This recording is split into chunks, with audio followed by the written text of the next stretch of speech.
आपको कुछ दिखा रहे हैं जो महत्वपूर्ण दृश्य साल में एक दिन दिखाई देता है 21 जून को।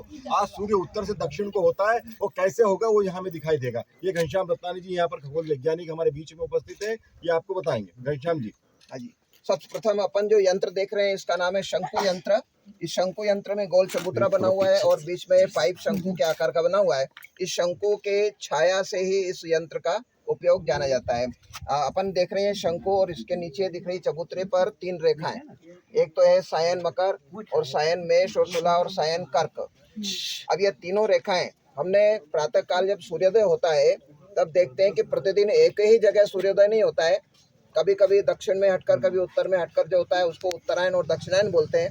तो 6 महीने उत्तरायण होता है और 6 महीने दक्षिणायन होता है।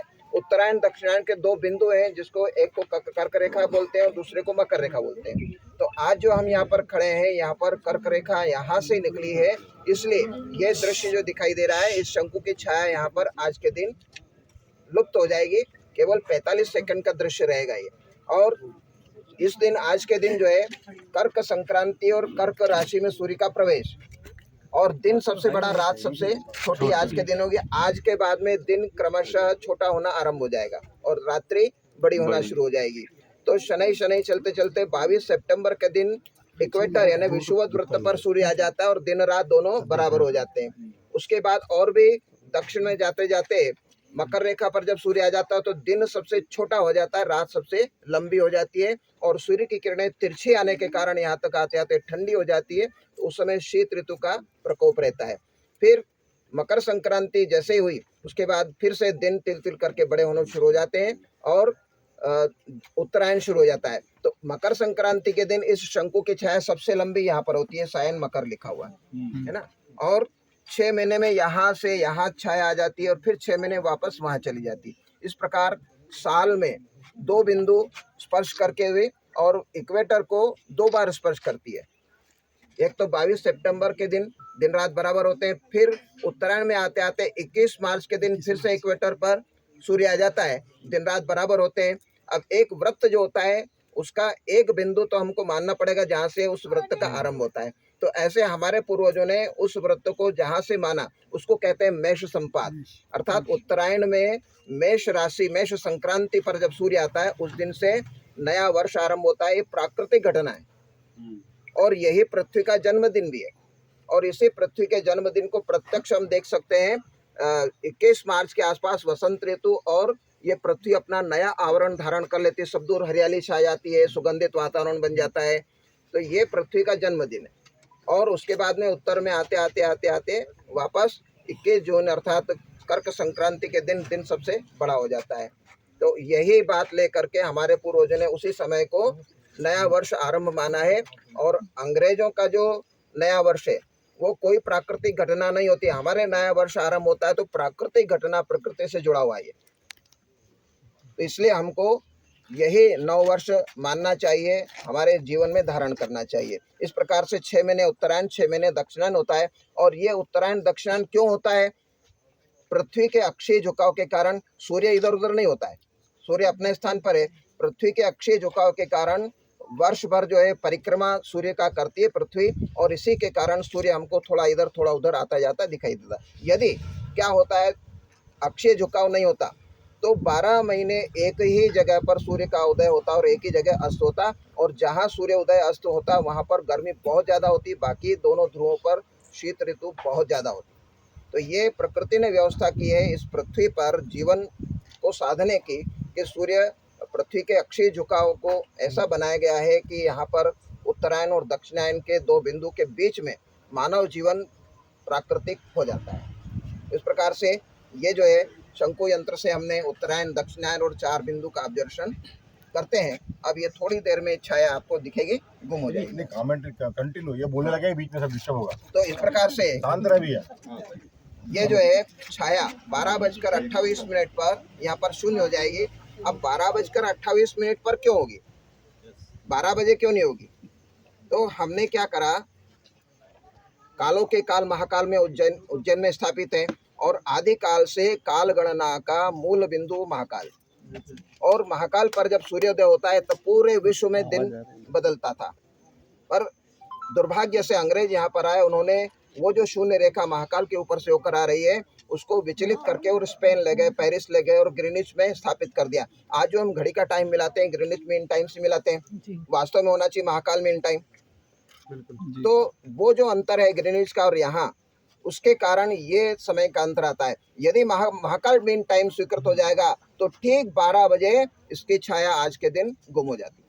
ये 28 मिनट जो जोड़ना पड़ रहे हैं ये गुलामी के प्रतीक है जिसको हमको समाप्त करना है। और उसको समाप्त करने के लिए सबसे पहली पहल जो है यहाँ डोंगला से ही हो रही है।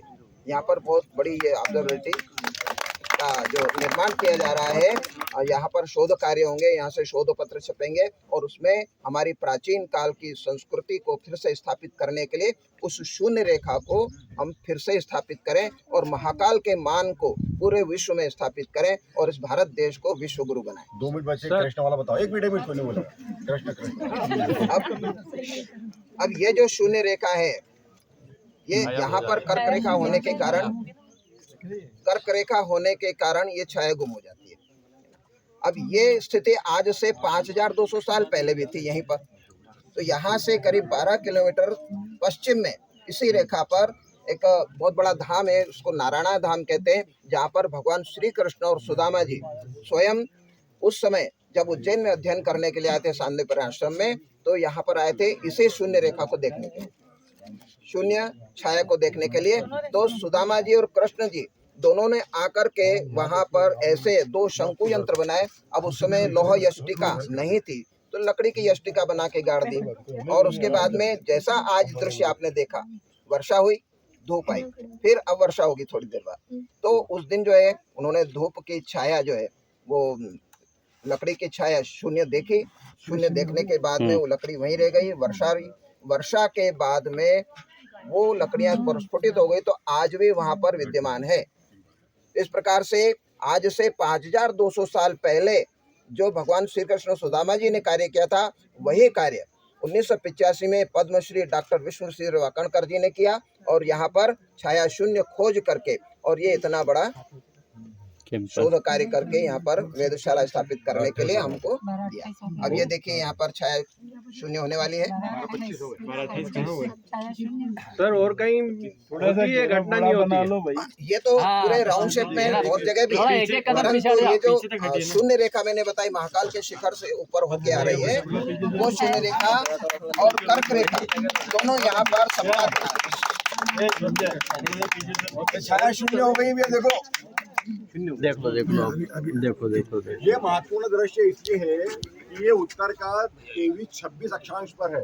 ये 23-26 अक्षांश कहीं और नहीं मिलेगा। ये उज्जैन परिक्षेत्र के महाकाल वन का ही 23-26 अक्षांश और 46 रेखांश पर आता है। हम जीपीएस यंत्र यहाँ लाकर रखेंगे फिलहाल, तो हमें वही है जो मिलेगा जो 1999 में डॉक्टर वाकणकर ने इस स्थान पर आकर खोजा था। तो तब जीपीएस यंत्र था भी नहीं, आज जीपीएस यंत्र हमारे पास है। छाया शून्य हो गई, आप देखिए।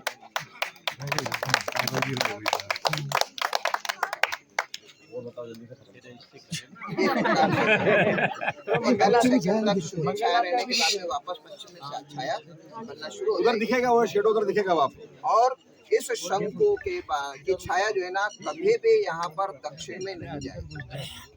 क्यों नहीं जाएगी? क्योंकि सूर्य यहाँ से और उत्तर में नहीं। तो ये अंतिम बिंदु है, यहाँ से वापस सूर्य दक्षिण की ओर जाने लग जाएगा, दक्षिणायन शुरू हो जाएगा और तिल तिल करके दिन छोटे होना शुरू हो जाएंगे। अब सूर्य की किरणें सीधी सीधी ऊपर हमारे सिर पर आ रही है, इसलिए गर्मी बहुत ज्यादा है। और मकर संक्रांति के दिन सूर्य की किरणें तिरछी आती है, तिरछी आने के कारण वायुमंडल को क्रॉस करने में अधिक समय लगता है, इसलिए यहाँ तक आते आते सूर्य की किरणें ठंडी हो जाती है। जबकि होता उल्टा है, अभी के समय में सूर्य सबसे ज्यादा दूर है पृथ्वी के, तो भी गर्मी ज्यादा है। उसका कारण है कि सूर्य की किरणें सीधी सीधी आ रही है। और मकर संक्रांति के दिन सूर्य जो है पृथ्वी के सबसे निकट होता है, पर उस समय भी शीत ऋतु का प्रभाव अधिक रहता है। उसका कारण ही ये है कि वो किरणें यहाँ जो आती है ना वो तिरछी आती है। तो इस प्रकार से ये शंकु यंत्र का हमने ऑब्जर्वेशन किया और शून्य छाया देखी। और ये पिछले 35 वर्ष से आदरणीय हमारे डॉक्टर रमन सोलंकी जी और मैं और यहाँ पर माननीय नंदकिशोर जी उपाध्याय सब यहाँ पर वाकणकर जी के साथ में आए थे, इस स्थान की स्थापना की। और ये तब से हम देख रहे हैं कि वर्षा भी होती है आज के दिन, बादल भी होते हैं और धूप भी निकलती है। और हम दावे के साथ कहते हैं कि धूप आएगी। सुबह से सभी प्रश्न कर रहे थे कैसे आएगी धूप, कैसे आएगी धूप, तो प्रत्यक्ष दिखाई दिया कि धूप आएगी। भारत माता की जय।